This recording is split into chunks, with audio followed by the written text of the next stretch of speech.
আমার বাপের বাড়ি 8 মাস মতো হয়ে গেল। তো আমার শ্বশুর বাড়ি এই যে দেখতে পাচ্ছ, আমার বাপের বাড়ি এই যে ওপরে টিন দেয়া। তো আমার শ্বশুর বাড়ি তো আম গাছে আম সব পেকে যাচ্ছে, তারপরে আমরা গাছে আমরা হয়েছে, তো আমার মার কাছে দিয়ে আম সব পাঠিয়ে দিয়েছে। তো আম তো আমরা খেয়ে নিয়েছি। আজকে আমার শ্বশুর বাড়ির পাঠানো আমরা দিয়ে আমরা মাখা করবো, তো তোমাদের দেখাচ্ছি, দাঁড়াও।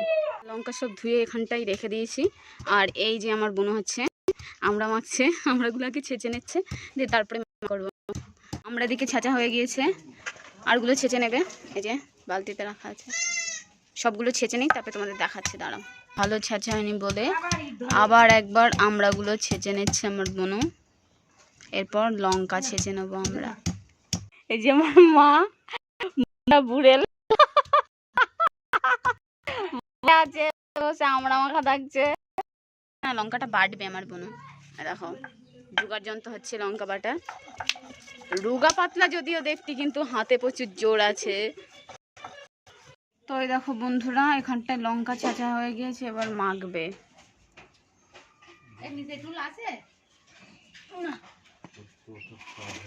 এবার এতে দিয়ে নেবে পরিমাণ মতো নুন,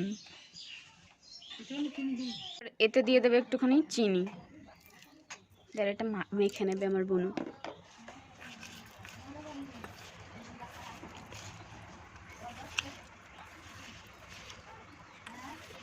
তো তোমরা এর আগে কেউ এমন করে আমরা মাখিয়ে খেয়েছো কি না জানিও। আমরাও এর আগে কোনোদিন এমন করে আমরা মেখে খাইনি, এই প্রথম খাবো, দেখি আবার কেমন হয়, মাখিয়ে নিই। তো দেখো এখানে চেক করা হচ্ছে আমরা। দেখো গোলা সিঁদুর পড়েছি, ঘেমে গোলা সিঁদুর কোন পর্যন্ত চলে আসছে, এত গরম পড়েছে বাবা। ঘামে সিঁদুর মুছতে আমার কপাল থেকে টিপ উঠে গিয়েছে। আর এবার আমি একটু চেক করে রাখবো, দাঁড়াও কতটা দিয়েছে। তো দেখো আমি হাতে নিয়ে নিয়েছি,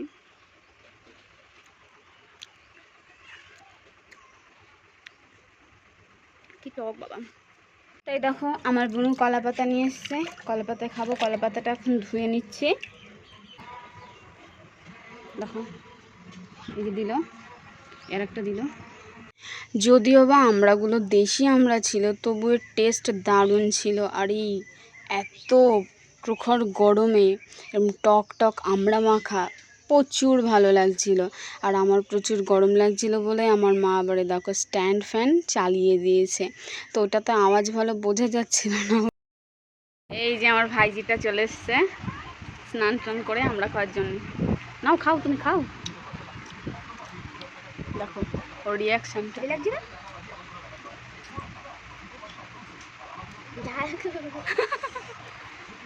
এবার আমি আমার মার হাতে তুলে দিচ্ছি, এবার আমার মা খাবে। আমার মা রিয়াকশনটা শুধু দেখো, দাঁড়াও।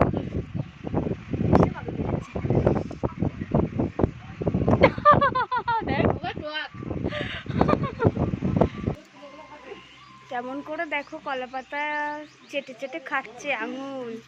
তো ভিডিওটা তোমাদের কেমন লাগলো জানিও, আর এভাবে আমাকে সাপোর্ট করো।